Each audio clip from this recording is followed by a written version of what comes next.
Hello everyone, this is Latoya of Infinite Nature and I am back with a new video. And today is going to be another book review. And the book review is on the Yes Brain, which is by Daniel J. Siegel, medical doctor, and Tina Payne Bryson, PhD. It's How to Cultivate Courage, Curiosity, and Resilience in your child. So this is the Yes Brain, and they have a series. I actually have all three of the books that they wrote together: The Whole Brain Child, The No Drama Discipline, and the Yes Brain. So I read the last one first. So I guess I'm be working kind of backwards.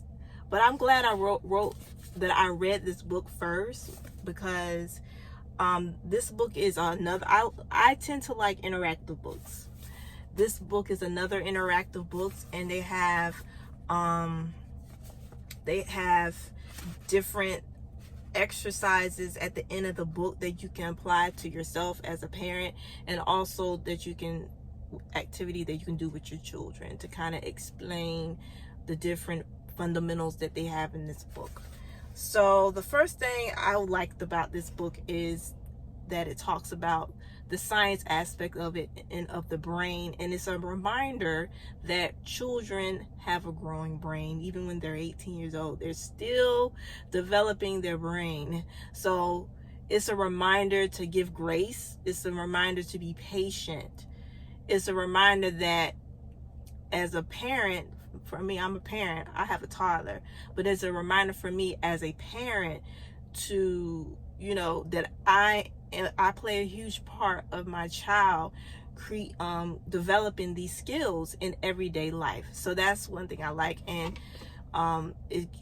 they put emphasis on the importance of supporting your child and being able to utilize all aspects of the brain. I'm not going into the scientific detail of it, because number one, I ain't trying to do this book review for like 45 minutes, 50 minutes, or whatever. I do appreciate people that really go into detail, but yeah, I'm not doing that. But I do have a Patreon if you are interested in these type of topics, and I'll go more into detail in those on my Patreon at Infinite Nature. The link is in the description box. So, but yeah, I do like that they talk about the brain and how it's, we have to remember that the children are developing, because sometimes, as a parent, we have to remember that children don't automatically, I feel like, from being a child myself and then becoming a parent, it's so easy to want to impose your children to operate like adults are supposed to operate when they are still developing, and you have to have patience with them and give them space, give them whole space for them especially when they are really developing these skills. You really have to hold space for them, so that when they are older and when they do become adults, then they are able to you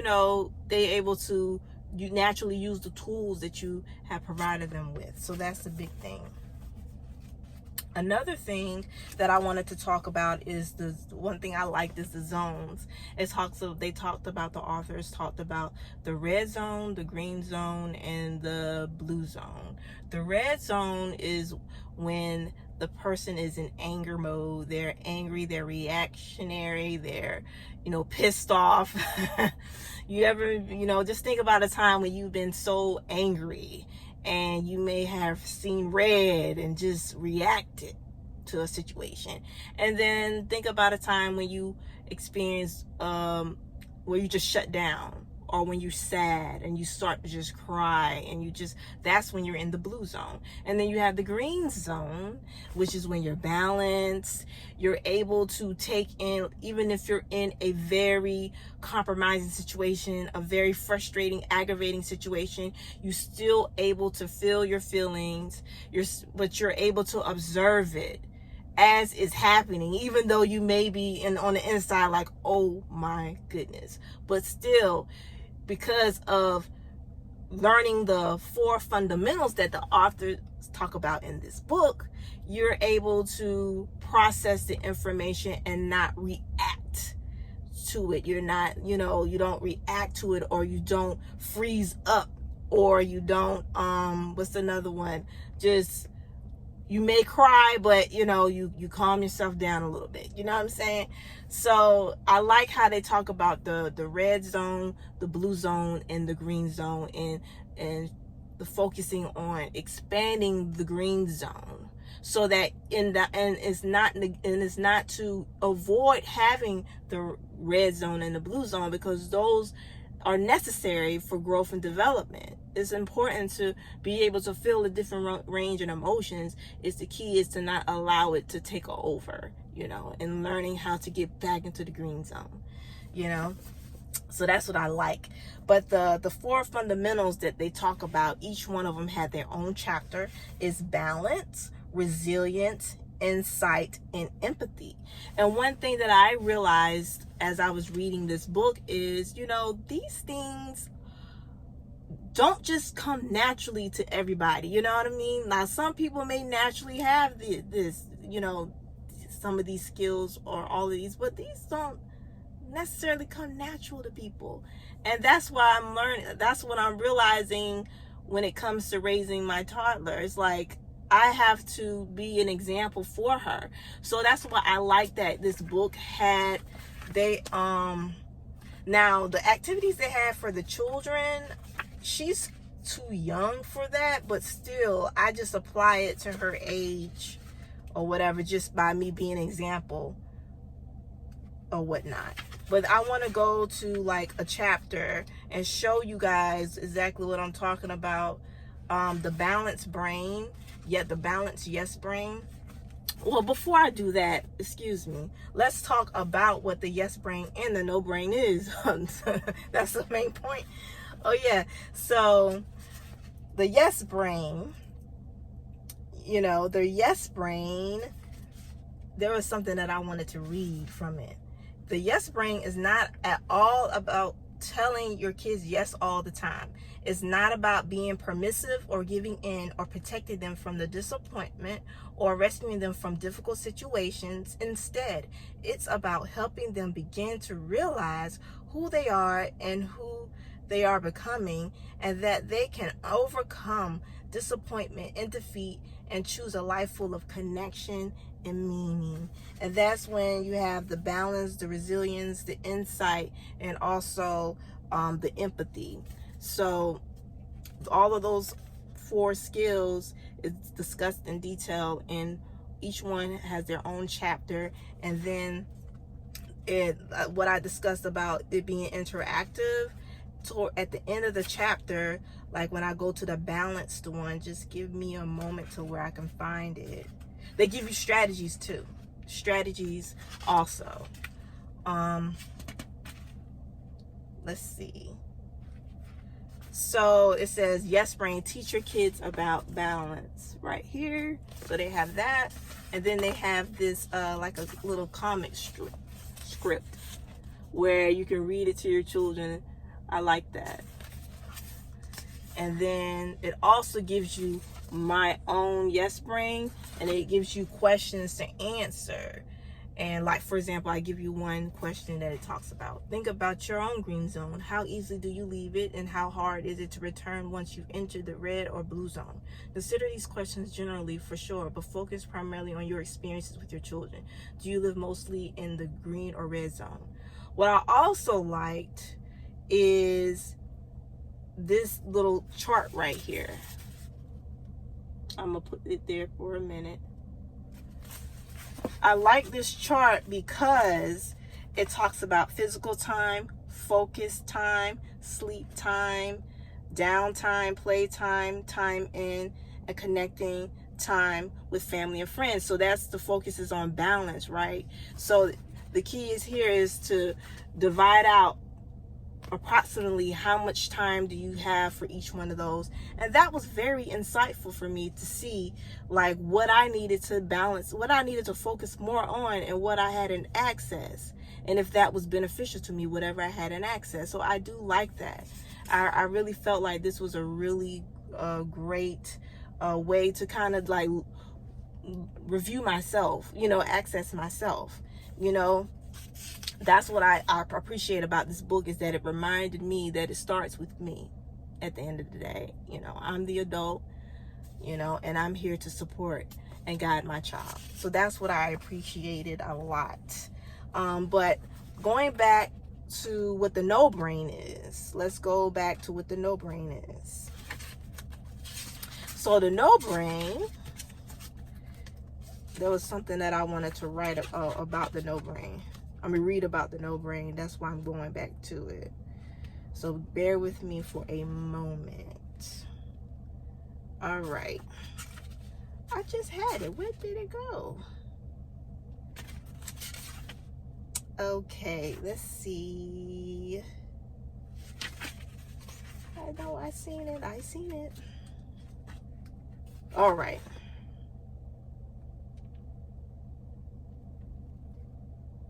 All right.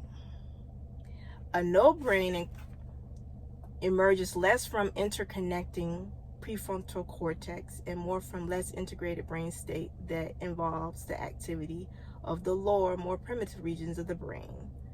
The no brain state is how we respond to threat or get ready for an impending attack. As a result, it's intensely reactive, defensively worrying that it might make a mistake or that curiosity might lead to some kind of trouble.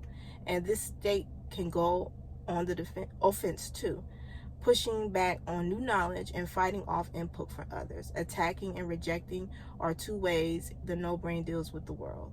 The no brain outlook on the world is one of stubbornness, anxiety, competition, and threat, leaving it much less capable of handling difficult situations or achieving a clear understanding of self or others. And when you read this book, you start to realize how a lot of society is built off of no brain techniques, when it comes to school and just being able to be like a free thinker. And that really put things in perspective, especially when I got to the end of the book and it talked about what is internal success and what is external success. And when you think of internal goal, or not success, it's goals, internal goals and external goals. This really stood out to me because I focus more so on internal goals in this aspect of my life, because I know that whatever I have within will exude out on the external.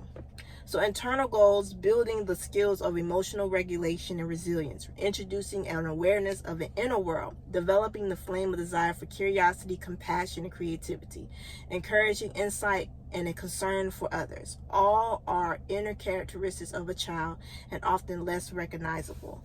Internal goals may be the key to social and emotional intelligence, to what creates grit and resilience, but they are harder to see with our eyes and even harder to measure. So we often choose the easy route, jump on the external success treadmill, enter the rat race of external goal achievement, and lose sight of what we may never have even known were internal goals we could aim for.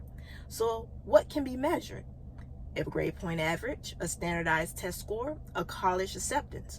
These are not bad goals in and of themselves, but when they are valued over our child developing his inner compass, that's where the deep, lasting, and sometimes devastating negative consequences arise. Adolescents, for example, are more anxious, stressed, and depressed than ever before, facing an uncertain world, having often grown up with a focus on external accomplishments and not being given the yes brain skills of balance, resilience, insight, and empathy.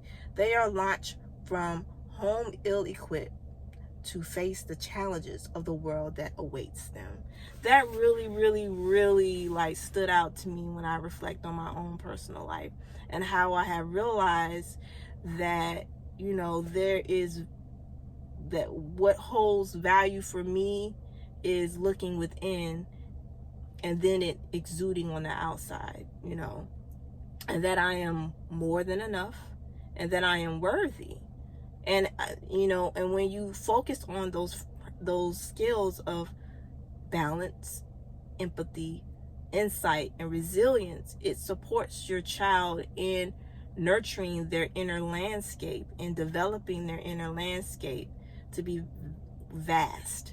And that's an amazing thing. So it's so important for us to make sure that we nurture our children's internal landscape. And it definitely supported me in reflecting on myself and how I can expand my green zone and how I can hone in even more into my empathy, my balance, my resilience, and my insight. So that's all that I wanted to talk about. I did not want to make this a long, drawn out book review because I don't want to give out all the information on the book. The key here is to share people what I have read. And if you're interested in reading it, then you can go and get the book and read it, because not everybody reads.